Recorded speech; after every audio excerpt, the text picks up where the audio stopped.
Magandang gabi po. Welcome sa ating programang Patnubay sa Kalusugan. Ang ating pong talakayin kung paano natin masolusyonan yung sobrang sakit ng ating kalamnan.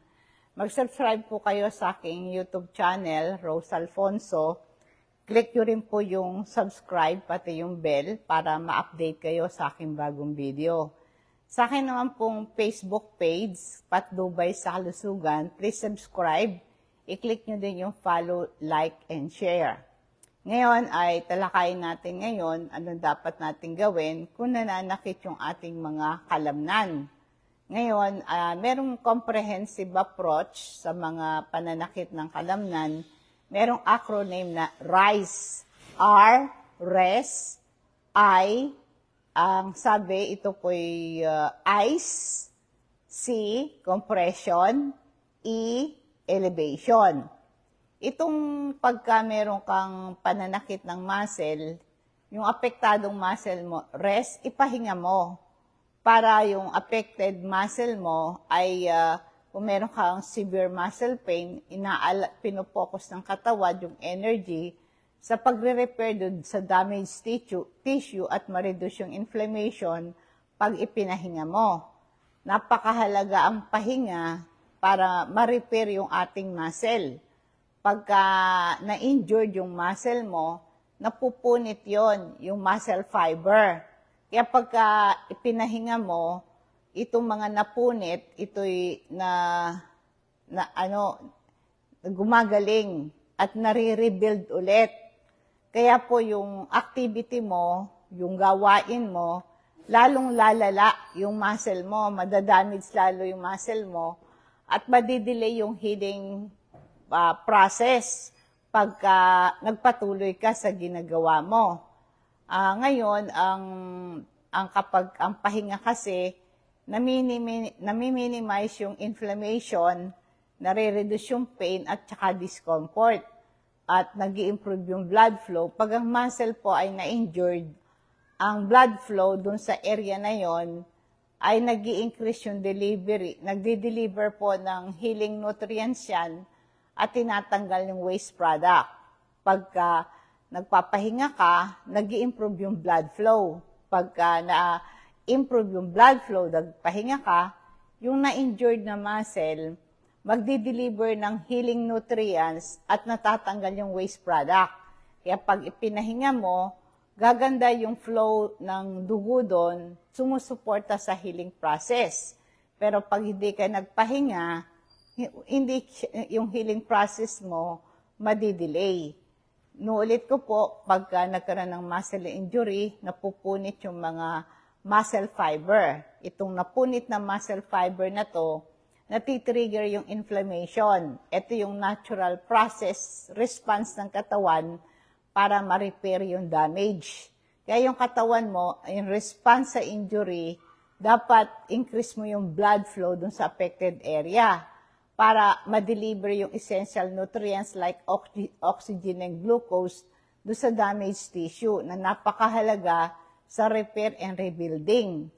Ang vitamin C po ay nagpapalakas ng ating immune system at tumutulong sa katawan mo para hindi ka ma-infection dahil sa stimulation ng production ng white blood cells. Itong pandepensa natin sa infection. Mabilis gumaling yung muscular pain mo o kaya kung nasugatan man yung mga muscle mo, nagpo-promote ito ng healing process. Nagkakaroon ng formation ng new tissue dahil nga po doon sa tumutulong ang vitamin C sa production ng collagen. Ang collagen isang uri ng protein for rebuilding ng bagong tissue. Nag-i-improve din po ng iron absorption pag nagtitake ng vitamin C dahil po yung iron, importante yan sa production ng red blood cells. Kasama po ng vitamin C, kailangan mo ng Super B complex, mag-take ka rin. Ang Super B complex natin, kasi sinabing super, meron siyang 8 B vitamins, B1, B2, B3, B7, B9, B12, and so on. Ito po mga supplement na to, ito po ay napakahalaga. Merong potential impact ito sa energy booster. Merong crucial role sa energy metabolism at kino-convert yung food into energy. Pag kulang ka ng B1, B2, yung 8B vitamins na yon, madali kang mapagod at mahapo. Itong supplement na to, Super B Complex kasama ng vitamin C, panlaban ito sa sakit.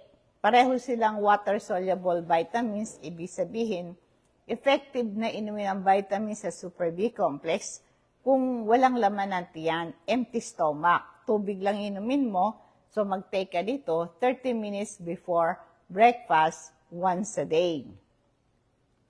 Nasabi ko po, ang pahinga sa inyong activity, mahalaga, gawin mo yan para gumaling agad yung muscle mo, para yung blood flow do sa damaged area ay ma-restore. Kasi nga po, nagsasupply ito ng building blocks for repair, kaya napakahalaga po, nakakapahinga ka, nakakatulog ka. Kasi pag nakakatulog ka, nare-reduce yung inflammatory substance sa bloodstream, yung cytokine regulation. Habang tulog ka, ang katawan natin, lesser ang cytokine production. Ito po yung mga inflammatory substance sa katawan. Pagka mataas yung inflammatory substance sa katawan, mataas, nag-i-increase yung inflammation throughout the body. Kaya kailangan nito, napapahinga ka. Iwasan mo din yung stress. Kasi pagka nakakatulog ka, yung stress hormone mo na cortisol, kasi nga po pagka meron kang stress hormone, tumataas yan, nagko-contribute siya chronic inflammation, pananakit ng kalamnan mo. Kaya kung nakakatulog ka, nakakapagpahinga ka, ang stress hormone mo bumababa. Pag bumaba ang stress hormone mo, nare-reduce yung inflammation. Ang natutulog ka, nulit ko po, ay nare-repair yung damaged tissue at kung nakakatulog kang mabuti, ay lumolower ang inflammatory substance sa katawan. Kaya pag natutulog ka, lumalakas ang immune system, at ito po ay maiwasan nyo po yung infection. Kaya pag natutulog ka, inulit ko, bumababa yung inflammatory substance sa katawan dahil itong inflammatory substance nagko-contribute sa inflammation. Pag nakakatulog ka, nagkakaroon ka ng better cellular repair, reducing inflammation from damaged tissue. Pag very strong ang immune system mo, maganda ang nakakatulog ka. Ma-manage mo yung inflammation, lalakas ang immune system mo pag nakakatulog ka. Isang powerful tools, importante sa pagpapagaling ng iyong muscle. Kaya kung meron kang muscular pain, pagka meron kang shoulder pain, naglaba ka ng naglaba o nagbuhat ka ng mabigat, nag-grocery ka, namalengke ka, yung activity mo na yon, hindi ka gagaling, magbe-breakdown ka talaga. Kaya po, kailangan nito, ipahinga mo siya. Huwag ka muna, kaya sabi, sa mga severe muscle pain, kailangan mo ng pahinga at sapat na tulog. Paalala po sa lecithin.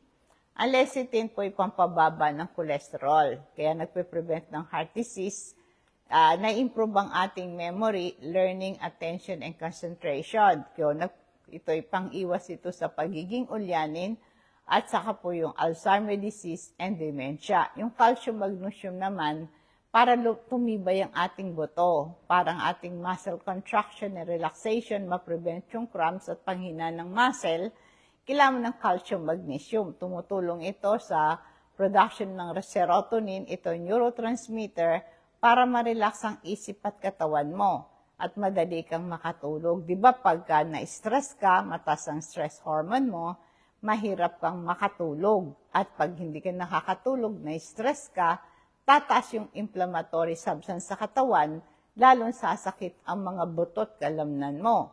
Kasi pagka ikaw po ay mag-take na ng calcium magnesium, tumutulong ito sa production ng melatonin, hormone, nagpupromote ng masarap na tulog. Kasama siyempre ito yung healthy diet, exercise regularly, pag-manage ng stress, para ma-reduce yung inflammatory substance sa ating bloodstream.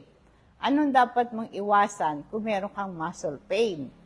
Una, iwasan mo yung processed food like high sugar food, gluten, caffeine, alcohol, and red meat, and high sodium food. Itong mga karne, baka, baboy, mga kinakain mong kambing, no? Mga kinakain mong laman loob. Mahilig kang uminom ng coffee sa umaga, uminom ka pa rin ng alak. Ito po lahat ay iwasan mo, lalo na kung meron kang severe pain sa muscle mo. Nakakapagpalala sa iyong muscle pain pagka kumakain ka nun. Red meat, no? Coffee, alak, iwasan mo yon, no? Iwasan mo itong mga refined carbohydrates, added sugar. Iwasan mo yan. Nagko-contribute yung mga unhealthy fats sa inflammation. Isang salarin sa muscle pain. Yung mga processed food na yan, high sugar food, processed sugar, nagkukos ito ng inflammation and blood sugar spike. Kaya pagka meron kang shoulder pain, sinasabi mo meron kang yung frozen shoulder, meron kang carpal tunnel, basta meron kang muscular pain, nagiging worse yan pag mahilig kang kumain ng mga processed sugar. Nagiging worse po yan, no? Iwasan mo yan. Nakita nila sa pag-aaral, ang sugar and inflammation, ito yung tinatawag natin sugar ache. Ang mga pagkain mataas ang sugar, nagkukos ito ng inflammation, nagiging dahilan din ito ng pamamaga ng tuhod at balikat. Kaya kung kayo po ay merong masakit lalo, iwasan nyo yung caffeine. Mga caffeine po ay sabi, nagiging worse yung anxiety mo, napipigil yung masarap mong tulog, nagiging worse yung pain mo dyan. Sobra ding pag-inom ng alak, na naabala yung tulog mo, nagko-contribute sa inflammation. Kaya yung mga red meat, no, mataas ang acid niyan, itong arachidonic acid. Itong arachidonic acid na to, itong pinagsisimula ng inflammatory molecule. Kaya yung red meat at saka yung pain mo, ongoing, pag mahilig kang kumain ng meat. Ganun din po yung high sodium food, yung sobrang maalat, nagko-contribute yun sa water retention. Nagko-contribute sa swelling, sumasakit lalo yan. Iwasan mo rin yung mga pagkain tulad ng talong, patatas, kamatis, natitrigger yung inflammation, lalong lumalala yung pain. Alalahanin po ninyo ang mga pagkain na nakaka-trigger ng muscle pain, yung mga pagkain na nabanggit ko. Umiinom din kayo ng sapat na tubig kasi pag kulang ka sa tubig ay nagkukos ito ng ache and pain. Easiest way para ma-reduce yung pain, damihan mo yung water intake mo. Malinis na tubig, warm water. Kaya pagising mo sa umaga, kada 5 minuto, 1 basong tubig, hanggang maubos mo yung 3 basong tubig. Ang paliligo araw-araw ay nakakatulong po para mawala kung pagising mo sa umaga, masakit yung muscle mo. Pwede po kayo maligo ng maligam-gam na water para ma-relax ka, ma-relax yung muscle mo. Pwede niyong pahiran ng crystal oil. Ito yung crystal oil po natin. Ako po, pag masakit ang tuhod ko, masakit ang balikat ko, masakit ang bato ko, anumang muscle na masakit sa akin, masakit ang ulo ko, ay hinahaplasan ko ng crystal oil. Inaamoy kong ganon, nakakalis ito ng hilo at baradong ilong. Nakiklear yung incongestion, na-improve yung respiratory health mo. Haplas mo sa dibdib mo kung maplema ka, kung masakit ang tiyan, kinakabag ka, bloated ang tiyan mo, acidic ka, may stomach cramps ka, nasusuka ka, naduduwal ka, haplasan mo lang crystal oil. Hindi ka rin kakagatin ng lamok, tanggal lang katidin yan, pag kinagat ka ng lamok, nangangati, pahiram ng crystal oil, mawawala po yun. Meron naman tayong isa ring produkto, yung activated charcoal. Ang medicinal property po nito, meron siyang antibacterial property. At ibig sabihin, pumapatay ito ng bacteria sa bituka. At nare-reduce yung inflammation sa bituka at napiprevent yung passage ng harmful substances sa daluyan ng dugo.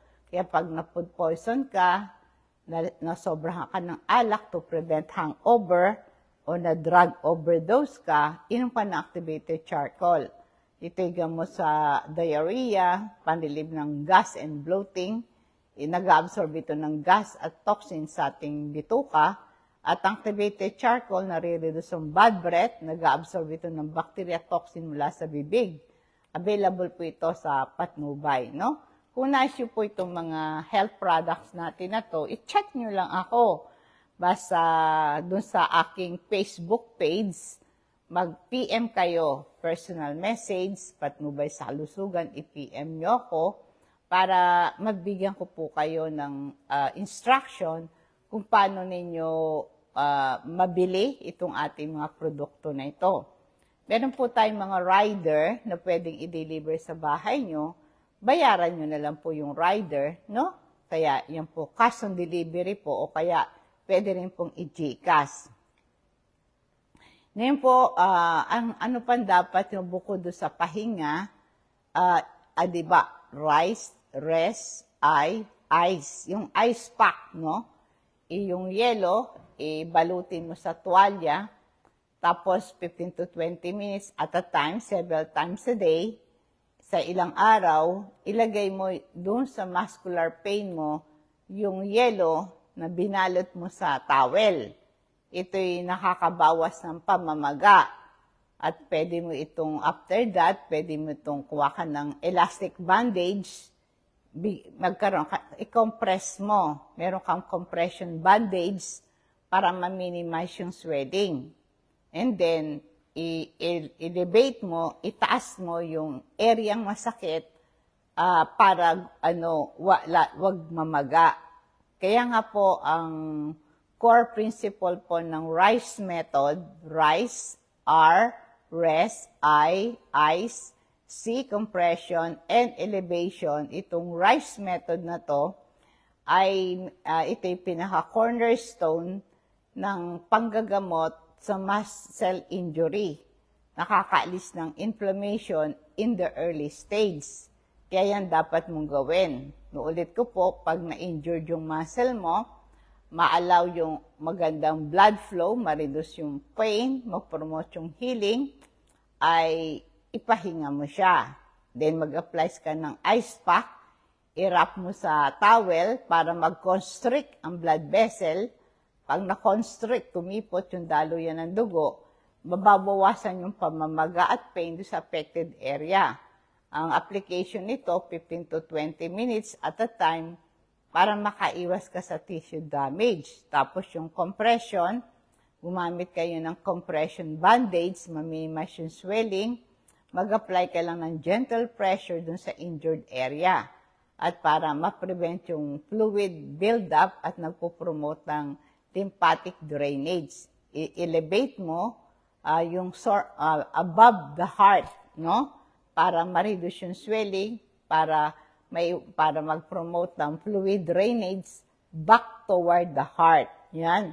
Kaya sundin mo itong RICE method na to na ilang araw sa mga injury, nare-reduce yung pain, inflammation, and swelling, at mapapabilis ang recovery mo. After that, pag nawala na yung maga, pwede kang, initially, yelo ang gagamitin mo. Pag nag-subside na yung pamamaga, wala na yung pamamaga, i-switch mo sa heat therapy. Mainit na towel na para ma-improve yung blood flow, mag-promote ng healing in the later stages. Pagkatapos, magkaroon ka ng gentle stretching, light movement para makatulong sa recovery, ma-improve yung flexibility and blood flow. Kailangan po magpakonsulta kayo sa doktor for proper diagnosis and personalized treatment plan. Kung meron kayong severe muscle pain, pwede rin kayo mag-take ng mga over-the-counter pain reliever, aspirin, acetaminophen, ibuprofen. Ito po yung mga NSAID, no? Na anti-inflammatory medicine. Pwede mo rin gamitin yung complementary therapy like massage and acupuncture. Ito pong mga pain reliever na yan, aspirin, Advil, ibuprofen, Motrin, no? Aleve. May benefit po yan. Kaya lang po, kailangang supervise ng doktor. Maraming mga anti-inflammatory drugs, NSAID drug, ay nagkukos ng kidney damage. Kailangan, pag umiinom kayo ng mga anti-pain, anti-inflammatory, reseta po ng doktor at saka yung alalay na dosage ang ibibigay sa inyo. Kaya magpa-check up kayo sa doktor bago kayo gumamit ng anumang pain reliever, especially kung meron kayong ibang health condition at kung meron pa kayong other medication. Yung massage therapy, nakaka-relax na ng muscle, nag-improve ng blood flow, nare-reduce yung pain and stiffness. Kaya kung may pera kayo, pumunta kayo sa hospital, pumunta kayo sa kanilang physical therapy section para matulungan ka. Kailangan din po yung meditation, yung relaxation, nakaka-reduce ng stress kasi lumalala yung pain perception mo pagka balisa ka at saka may anxiety ka. Pero pagka meron kang relaxation technique, yung meditation, nagpo-promote ito ng relaxation, nare-reduce yung stress mo. At yung mga Chinese medicine, nagpa-practice sila ng acupuncture. Nag-insert sila ng tin needles dun sa specific point sa body mo. Kailangan po ito ginagawa ng isang professional na gagawa po nito, no? At saka po yung mag-inom kayo ng saga ng tubig. Pagka nanunuyo ka, dehydrated ka, kasi po ang muscle natin ay marami po siyang content na tubig. Kaya pagka yung ating muscle nagtuyo, nakulang sa tubig, lalo pong sumasakit. Meron tayong supplement na omega-3 fatty acid, nare-reduce ang panganib sa heart disease, bumababa ang BP mo dito, cholesterol, triglycerides, nababawasan o nare-reduce ang panganib sa heart attack, stroke, and arrhythmia. Nare-reduce din yung inflammation. Merong anti-inflammatory property ang omega-3. Nare-reduce yung plaque build-up sa artery, yung cholesterol, at saka po yung triglycerides. Nag-i-improve yung blood flow. Naiwasan yung blood clot, no? Omega-3 fatty acid po ay napiprevent yung mga dementia and Alzheimer disease. It improve your mood. At ito'y nare-regulate yung neurotransmitter na serotonin, dopamine, na influence yung mood mo. Sinasuggest para maiwasan ng depression, anxiety, ma-reduce din yung joint pains and inflammation. Kung meron kayong simptoma na arthritis and other inflammatory condition like rheumatoid arthritis, maganda po mag-take kayo ng omega-3. Ipaalam nyo sa akin ang pangalan, address at CP number nyo. Kung gusto yung pa-deliver ng mga health product, pa-deliver po natin yan sa mga rider, no? I-charge po sa inyo yung shipping fee, cash on delivery, or pwede rin po ang GCash. Tayo po dadako sa ating food for thoughts bilang pagwawakas. Psalms 37 verse 7, ikaw ay magpahinga sa Panginoon, maghintay kang may pagtitiis sa Kanya, huwag kang mabalisa ng dahil sa Kanya na gumiginhawa ang iyong lakad. Kaya inuulit ko po, panatag ka sa piling ng Panginoon, Psalms 37 verse 7 to 9, matyaga ka maghintay sa gagawin niya. Huwag mong kainggitan ang masasama na gumiginhawa, kahit pa nagtatagumpay ang masasamang plano nila. Huwag kang magalit, pigilan mo yung puot, ni huwag kang mabalisa, dahil ito sa iyo ay makakasama. Ang masama ay pagtatabuyan, ngunit ang nagtitiwala sa Panginoon ay nanatili sa lupaing ito. Magandang gabi po, nawa pong pagpapala at patnubay ng Diyos ang sumatin, and God bless us all.